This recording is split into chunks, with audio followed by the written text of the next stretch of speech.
E aí, pessoal, tudo bem? Felipe Cunha na área, professor de Biologia, e hoje a gente vai começar mais um tópico novo sobre metabolismo energético. Legal. Quando a gente fala de metabolismo energético, então, especificamente para a UERJ, a gente precisa se concentrar em dois tópicos dentro da biologia, né? Respiração celular e fotossíntese. Tudo bem? Bom, a gente vai deixar a aula de respiração celular para depois e hoje a gente vai se concentrar na fotossíntese.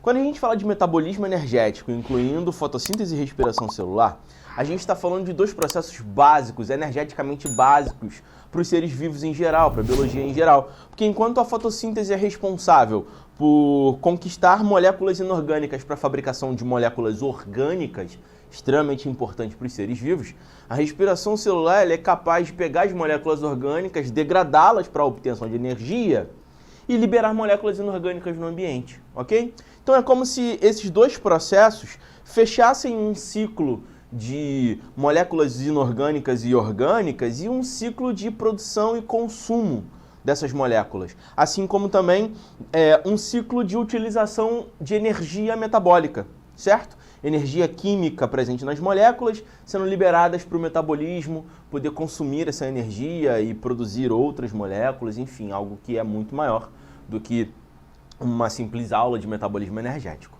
ok? A biologia depende desses dois processos, a natureza depende, os seres vivos dependem desses dois processos. Então, eles são altamente aplicáveis ao que a gente vai acabar encontrando na natureza e como isso é foco da UERJ, né, aplicar a teoria na prática, existem muitas coisas que a gente precisa com certeza saber sobre fotossíntese. Bora lá? Beleza. Então, a gente sabe que fotossíntese é um processo de fabricação de moléculas orgânicas, né? A gente costuma dizer que os seres autotróficos, que são os seres que fabricam seu próprio alimento, né, são os responsáveis pela fabricação da fotossíntese, né? A gente sabe que a fotossíntese ela conquista moléculas inorgânicas do ambiente para a formação de moléculas orgânicas, essa parte é importante, legal? Só que eu preciso lembrar a vocês que existem alguns seres que são autotróficos que não fazem fotossíntese, não são fotossintetizantes, ok? São os chamados quimiosintetizantes, beleza? Então, só para te exemplificar aqui, existem alguns procariontes, né, algumas bactérias que fazem uma chamada fotorredução, onde elas conseguem pegar o gás carbônico do ambiente, né, e o ácido sulfídrico aqui, né, o H2S, e transformar em glicose, ok? Com a liberação do enxofre no ambiente. Essa glicose, então, essa molécula orgânica, foi produzida a partir de um processo, né, químico, tudo bem? Por isso que a gente chama essa produção aqui de quimiossíntese, beleza? Legal. Muitos seres procariontes conseguem fazer esse processo de quimiossíntese a partir da oxidação de elementos encontrados na própria natureza. Esse processo acaba liberando uma taxa energética, um valor energético, e essa energia sendo liberada, então, ela é o start para o processo se resolver. Tudo bem? Quando a gente vai falar dos seres eucariontes, então, os seres fotossintetizantes, e a gente fala da fotossíntese clara, essa da fotossíntese clássica, essa energia inicial para que o processo aconteça, obviamente, vem da luz, né? A gente sabe que fotossíntese e luz estão intimamente ligados, ok? Então, para um processo de fabricação de nutrientes acontecer, é necessário uma adição energética ali, né? A quimiossíntese faz essa adição energética, pois ela inicia com um processo de obtenção de energia a partir da oxidação de determinados elementos. Já o processo de fotossíntese, então, consegue esse adicional de energia através da absorção da luz. Por isso que a gente lembra que fotossíntese e luz tem tudo a ver, certo? Bom, só para resumir aqui, né, na fotossíntese clássica a gente tem a participação de gás carbônico que vem do ar atmosférico, que é coletado pelos seres fotossintetizantes do ar atmosférico, né? A água, que vem do solo, obviamente através da absorção pelas raízes das plantas, por exemplo, né? E esses dois elementos químicos, né, essas duas moléculas inorgânicas, são as moléculas inorgânicas básicas que entram como reagentes nessa reação química, ok? Nessa fotossíntese. A gente sabe que muitas coisas vão acontecer durante esse processo, mas no final a gente vai ter a produção da nossa molécula orgânica, né, da C6H12O6, da glicose, ok? E junto com essa glicose, então, uma liberação de oxigênio que volta para o ar atmosférico. Beleza? É importante você lembrar que esse oxigênio aqui, ó, é um oxigênio proveniente das moléculas de água, Tudo bem? Essa informação é extremamente importante. Uma vez que esse oxigênio é proveniente da molécula de água, os átomos que formam a molécula de glicose, então, são carbono e oxigênio que vieram do CO2, né? E o hidrogênio que veio da água. Beleza?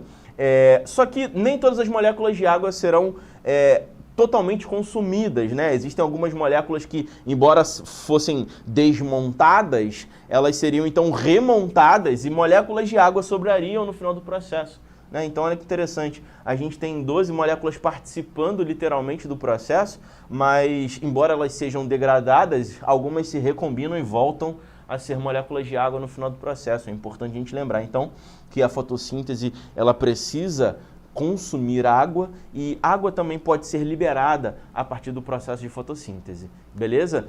Isso me lembra da importância que a circulação de água, por exemplo, nas plantas, tem para a fotossíntese, né? Se a água não chegar na região onde a fotossíntese está acontecendo, e geralmente é nas folhas, geralmente na parte superior, onde bate luz, né? Se a água não conseguir chegar até lá, se a água não for conduzida até lá, faltando água aqui, ó, a fotossíntese não vai acontecer.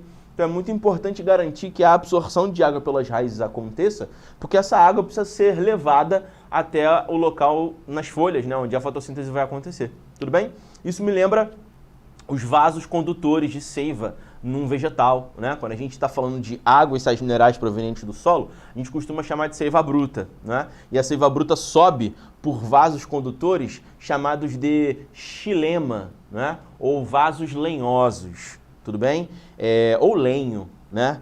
Quando essa seiva bruta chega lá na folha, né, e participa do processo de fotossíntese, um novo líquido contendo as moléculas orgânicas então é fabricado. A gente vai chamar então esse líquido de seiva elaborada, né? É um líquido que possui as moléculas orgânicas, os nutrientes que as células desse vegetal precisam para sobreviver, né? Então essa seiva elaborada precisa ser distribuída ao longo do corpo do vegetal e obviamente vai utilizar outros vasos condutores, que a gente vai chamar de floema, ok? Ou vasos liberianos, ou simplesmente o liber, beleza? Legal, então, importante, né? Como a gente está falando de fotossíntese, a gente precisa lembrar que o cloroplasto é a estrutura celular que armazena clorofila, responsável pela absorção da luz, né? A gente viu uma aula aí uma aula de organelas citoplasmáticas, e nessa aula de organelas citoplasmáticas a gente comentou ali sobre o cloroplasto, né? O cloroplasto ele tem duas membranas, ok?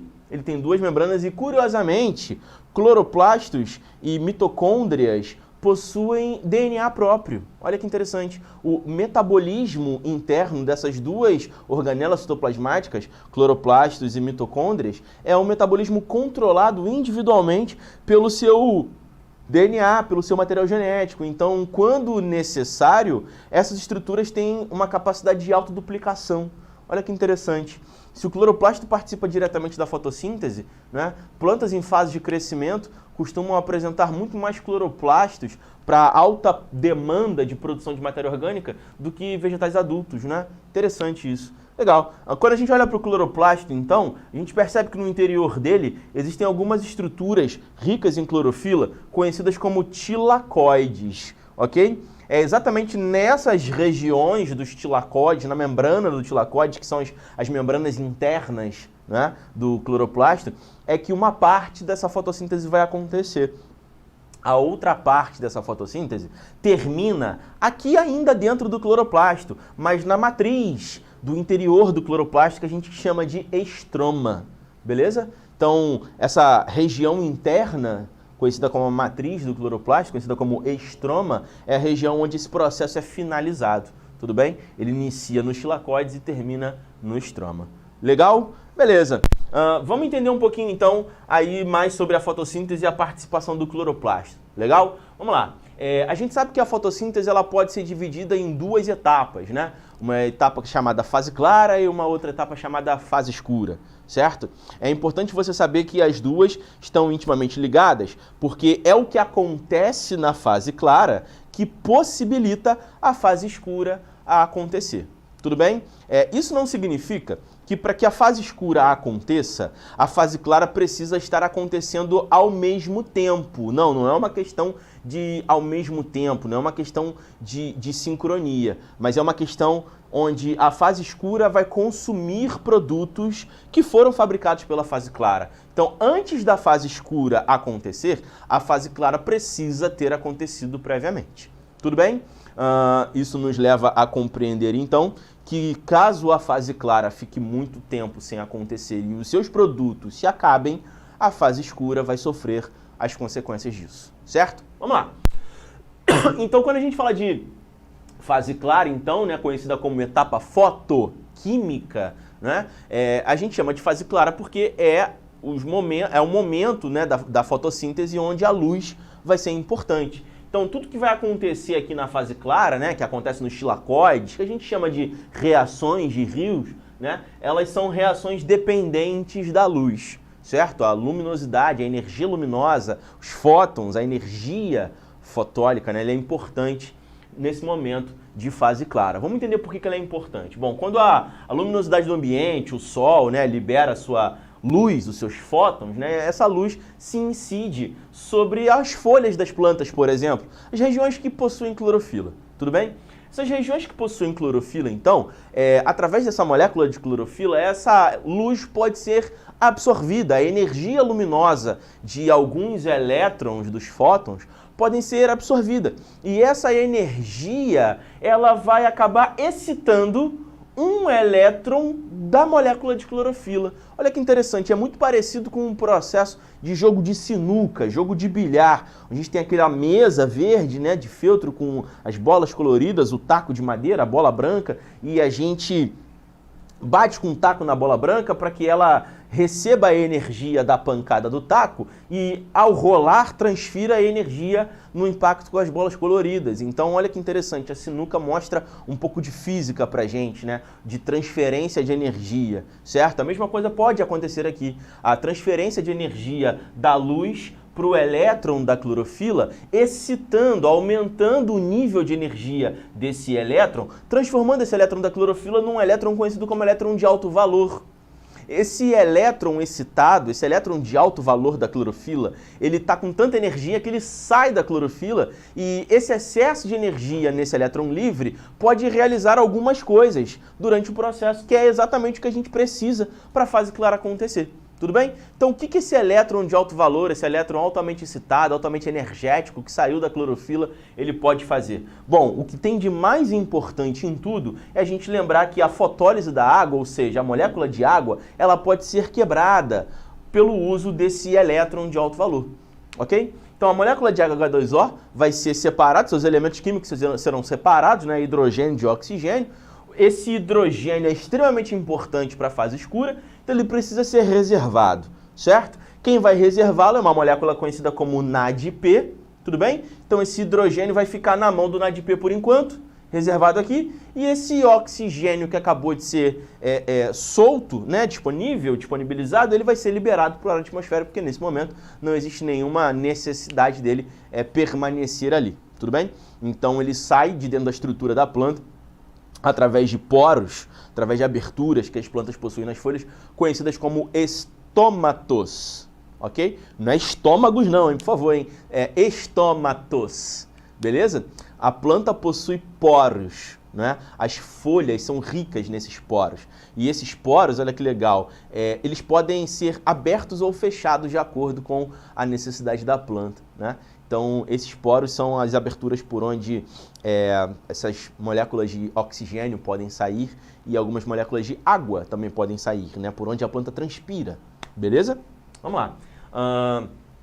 Então, a ocorrência dos acontecimentos aqui das reações de Rios da fase clara geram produtos, né, para a fase escura. Há também aqui, durante a fase clara, a fabricação de ATP, a síntese de ATP, numa etapa chamada fotofosforilação. Certo? E quem vai participar dessa fotofosforilação é o elétron de alto valor pertencente à clorofila, beleza? Esse processo é conhecido como fotofosforilação, processo de síntese de ATP, e o ATP vai ser produzido mais para frente, mas fica tranquilo que isso é muito avançado, né? E a gente não precisa se preocupar tanto assim com essas informações. Mas como a gente vai acabar citando ATP mais para frente, então você já vai conectar uma coisa com a outra, beleza? Vamos lá. Fase escura, então, se chama escura porque ela não depende da luz. É uma etapa bioquímica, não mais uma etapa fotoquímica. Não tem mais a necessidade dos fótons, da energia luminosa ali. Apenas dos produtos que a fase clara fabricou. Legal? São reações conhecidas como reações de Calvin, né? O ciclo de Calvin-Benson é a reação mais famosa, né, dentro da fase escura, ok? E vai acontecer lá no estroma, né? Na matriz do interior do nosso cloroplasto, certo? É importante você lembrar que, enquanto a fase clara ela é dependente da luz, isso nos leva a entender, então, que a fase clara só acontece quando há luz disponível no ambiente, tudo bem? A fase clara é limitada à disponibilidade de luz. Porém, a fase escura, por ser independente da luz, ela pode acontecer em qualquer momento do dia, tendo ou não tendo luminosidade do ambiente, porque a luz não interfere no processo. Tudo bem? Então, quando a gente fala assim, em que momento do dia acontece a fotossíntese? Quando a gente era pequenininho, né, um coleginho lá na escolinha da Tia Teteia, a gente aprendeu que a fotossíntese acontece de dia, né, por conta da disponibilidade de luz. É importante, então, que você quebre esse paradigma agora e ajuste o seu conhecimento a respeito de momentos de ocorrência de fotossíntese. A planta faz o processo de fotossíntese o dia inteiro.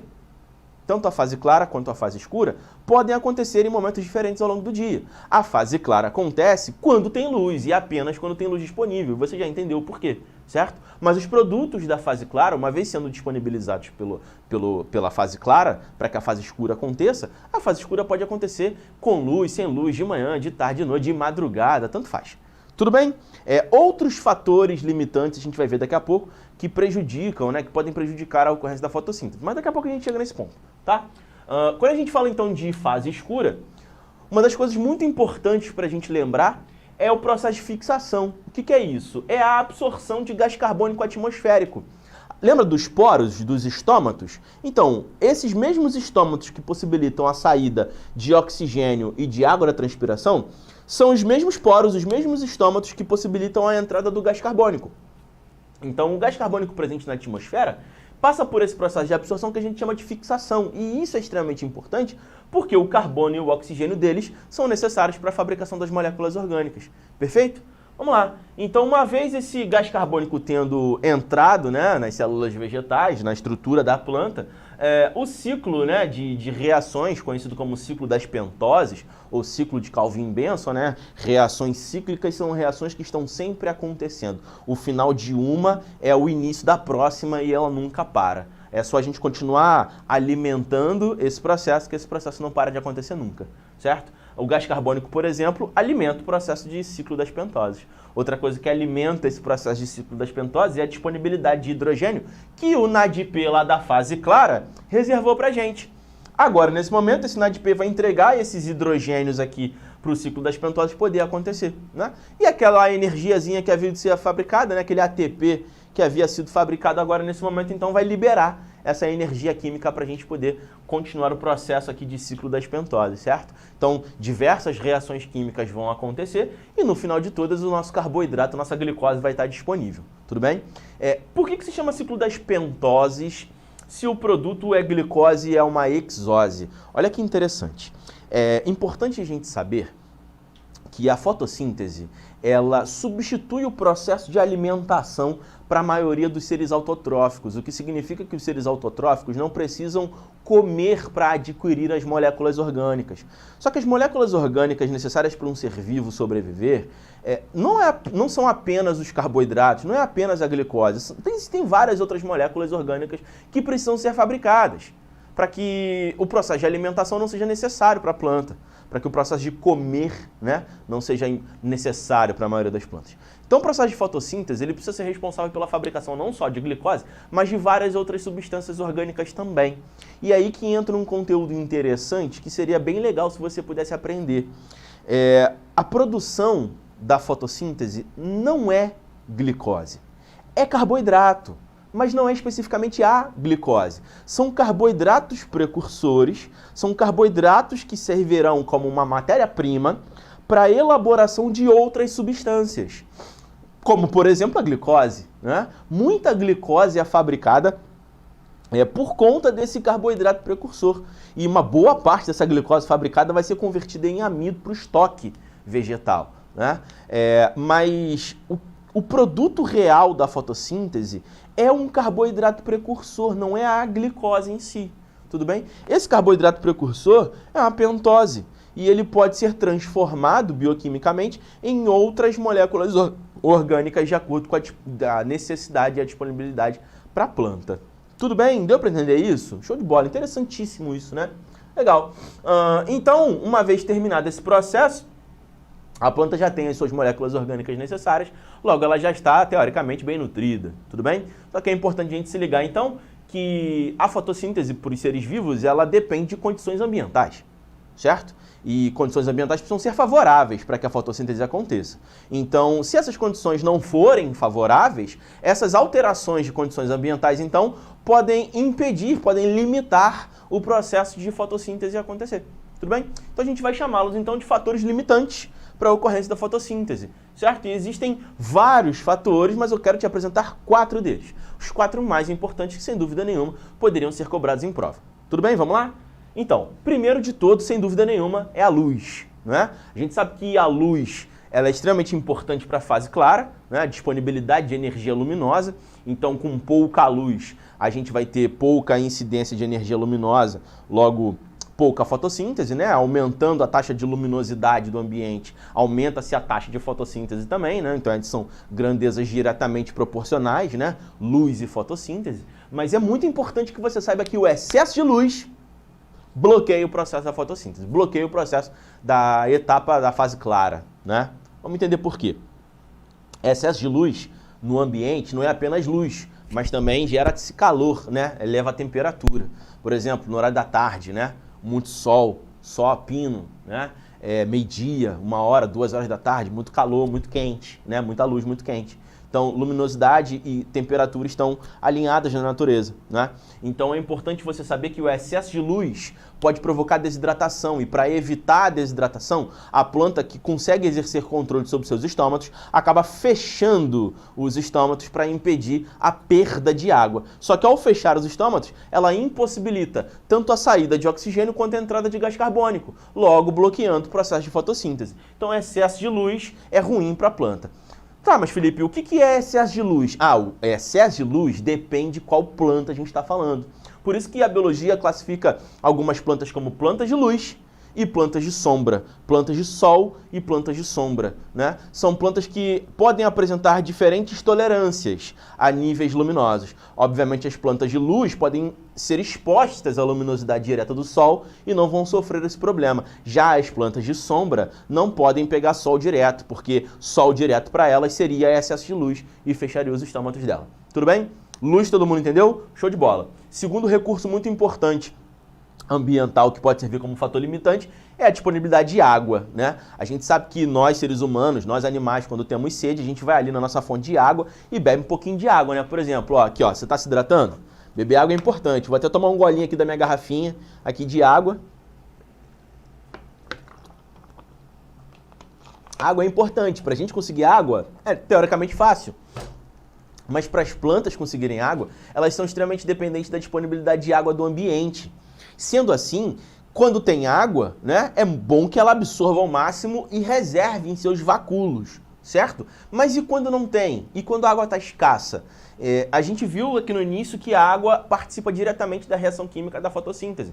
Então, com pouca água, a planta vai diminuir a taxa fotossintética. Se a gente melhorar o recurso hídrico, a gente vai melhorar a taxa de fotossíntese, beleza? É importante que a planta tenha água suficiente para que ela gere um fenômeno conhecido como turgidez, certo? O que é turgidez celular? Turgidez celular é a planta se encher de água numa determinada quantidade suficiente para que gere uma pressão interna capaz de manter as células durinhas, firmes, né?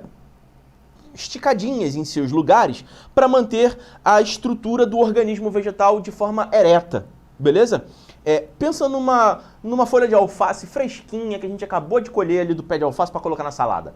Aquela folha está bem durinha, não é? Está bem crocantezinha, né? Por que aquela folha está bem durinha? Porque suas células estão túrgidas, cheias de água, abarrotadas de água. Essa turgidez gera essa firmeza ao vegetal, não só para a folha que a gente usa na salada, mas para a estrutura vegetal inteira, né? Para a planta, para a árvore, para o arbusto, todas elas utilizam. Né? Perder água significa murchar. E a gente sabe o aspecto que uma planta fica quando ela perde água, quando ela murcha, ok? Então a boa quantidade de água é extremamente importante para a sobrevivência de uma planta. Certo? Bom, outro fator limitante muito importante que a gente percebe muito em prova é o gás carbônico, porque como ele precisa ser absorvido por fixação para a participação do ciclo das pentoses, ele é um reagente extremamente importante para a fabricação dos produtos da fotossíntese. Então, com pouco gás carbônico disponível, a fotossíntese vai diminuir, né? Interessantemente, a taxa de gás carbônico no ambiente tende a aumentar ao longo do tempo devido à poluição e a gente sabe disso, né?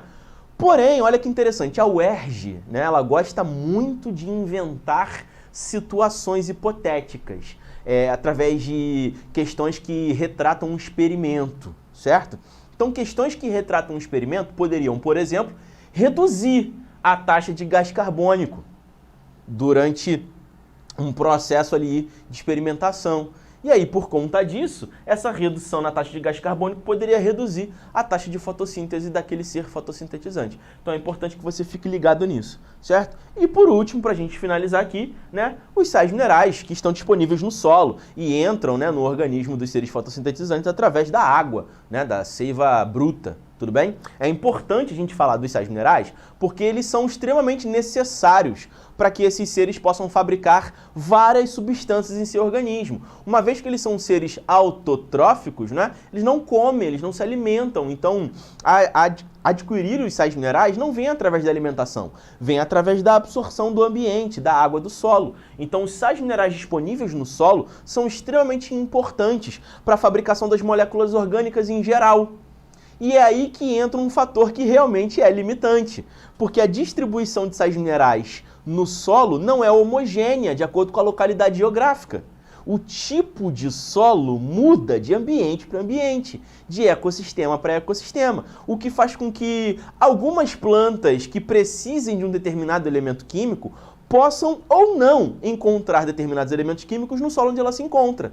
Por isso que a distribuição dos vegetais na natureza não é uniforme, porque a distribuição dos sais minerais no solo também não é uniforme. Isso faz com que cada localidade tenha uma aparência diferente, a gente chama isso de fitofisionomia do ambiente. E é exatamente a fitofisionomia do ambiente que define os biomas. Olha que interessante, quando a gente for estudar ecologia, a gente for falar lá dos biomas, né, biomas brasileiros, como Mata Atlântica, Floresta Amazônica, Caatinga, Cerrado, né, os Campos do Sul, né, Floresta de Cocais, Mata Ciliar, né, quando a gente for falar de Mata de Araucárias, caramba, Pantanal, são muitos biomas diferentes no nosso Brasil. E cada ambiente desse, cada bioma tem uma configuração vegetal distinta. Existem plantas específicas que só aparecem nesses biomas, em cada bioma. E uma das coisas que pode limitar, né, essa distribuição dos vegetais, então, é a distribuição de sais minerais do solo. Beleza? É importante lembrar, então, quando a gente está falando de sais minerais do solo, que todas as plantas precisam de magnésio. Ok? Magnésio é extremamente importante porque ele é o elemento-chave da fabricação da clorofila, certo? Então, um solo sem magnésio é um solo onde as plantas encontrarão dificuldades para se instalarem ali.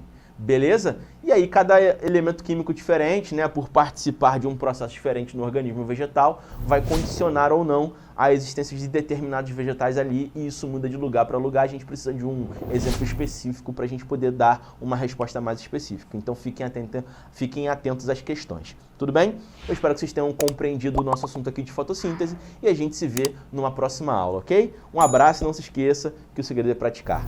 Valeu!